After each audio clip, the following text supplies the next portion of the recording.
Hello and welcome to ThePrint. Today, I shall speak about the importance of perception warfare.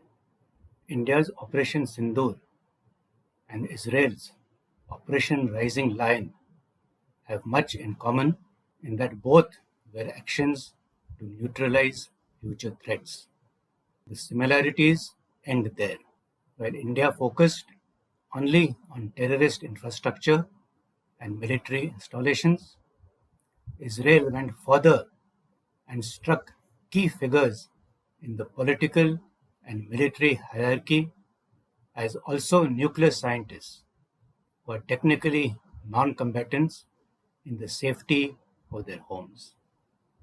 The difference in the global reaction is even more stark. While in the first case, India was urged to show restraint in spite of being the victim of terrorism for over 4 decades, no such restraint is being asked for from Israel. With Operation Rising Lion already in its 10th day, although there are some reports coming in of a likely ceasefire. The US has even entered Israel's war, striking key nuclear sites, including the deeply hidden Fordo in Iran. This comes after the US president loudly trumpeted his pretentious so-called role in brokering a ceasefire between Pakistan and India. Trump added insult to injury by hosting Pakistani Army Chief Asim Munir for lunch at the White House. This clearly shows that the so-called strategic ties between the US and India are pretty much superficial and transactional. When American generals openly admit that they consider Pakistan an ally in the war on terrorism, they are only rewarding Pakistan for its policy of state-sponsored terrorism against India. Clearly, we have not been able to convince the global community to initiate any action against Pakistan, which is a fair indication of India's weakness in dominating the narrative and winning the perception battle, partly on account of an overactive and unbridled electronic media. Various articles by international media publications support this view. The Washington Post points out that some media houses created, I quote, a parallel reality, unquote, fueled by several military experts giving their views on the subject. An article in the French daily L'Opinion underscores the same point, that while India won militarily, it completely lost the information war. And this helped Pakistan shape the narrative in its favor. On a different note, an opinion article by Ashley J. Tellis in Foreign Affairs is downright dismissive of Indian aspirations, perhaps stemming from India's refusal to toe the American line. India did try to stage a comeback by sending 7 all-party delegations led by senior leaders and diplomats from across the political spectrum to 32 countries, plus the European headquarters in Brussels, effectively covering 33 capitals. The primary aim of this was to highlight cross-border terrorism from Pakistan and reinforce India's messaging on counter-terror and self-defense of Operation Sindoor. By then, though, the horse had bolted.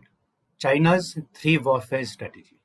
What stands out is that winning the perception battle is a continuous, non-incident related effort. It has to be a concerted policy drawn out at the highest levels, with the implementation left to various organs of the government with clear directions on what is to be conveyed by whom and in which forum. Off the cuff, disparaging remarks by ministers past and present do irreparable damage to information war campaign. The 3 warfare strategy followed by the Chinese is quite enlightening. In brief, it entails information warfare.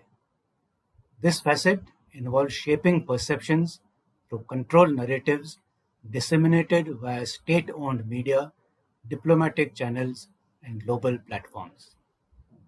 The objective is to garner international support for China's positions while undermining adversaries' credibility. For instance, during the 2016 South China Sea arbitration ruling, which went against China's claim on territories in the region, Beijing utilized its media to label the ruling as a farce, thereby influencing global opinion.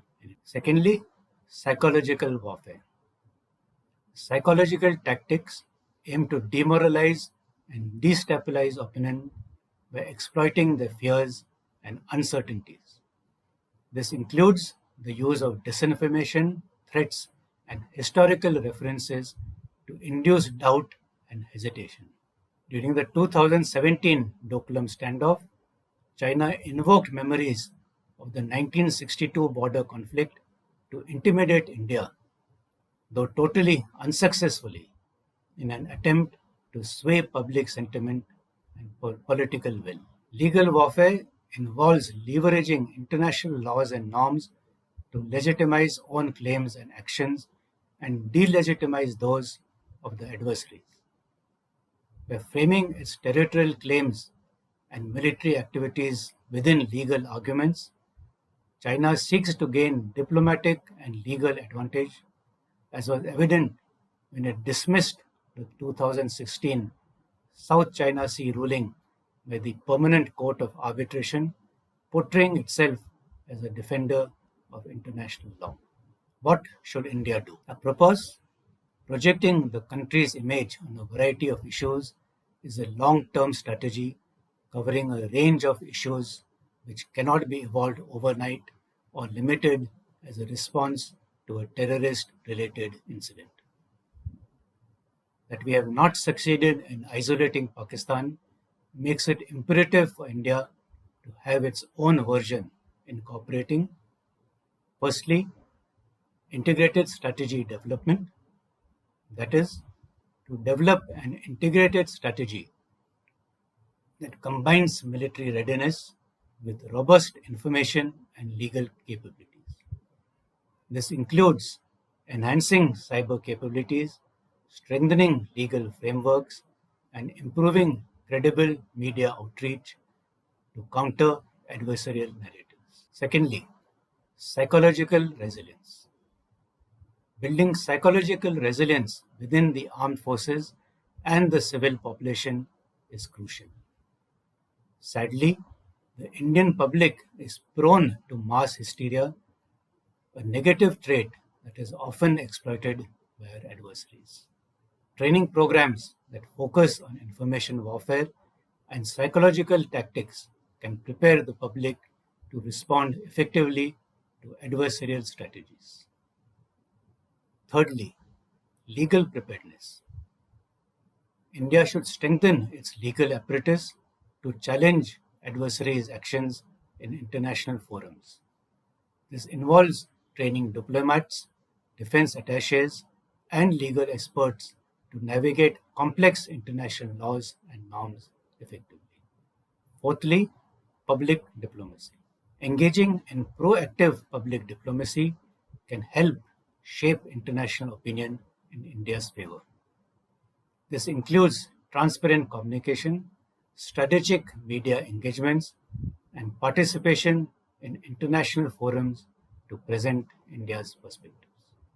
While India's media landscape during Operation Sindoor was instrumental in rallying national support and conveying the government's message, it also faced challenges in managing the perception battle due to over the top reporting. The amplification of nationalistic sentiment, coupled with the spread of misinformation, was actually detriment to the national interest, highlighting the complexities of information warfare in contemporary conflicts. While this kind of coverage might have swayed domestic audiences, it did little in terms of garnering support internationally. Moving forward, a balanced information warfare strategy which identifies the various target audiences and themes for each, along with the modes of dissemination, needs to be formulated. A theme that works well for domestic audiences may fall flat on the global stage. Combining emotional resonance with factual reporting will be crucial in navigating the perception war, the campaign for which must start now. This is General Naravane for ThePrint.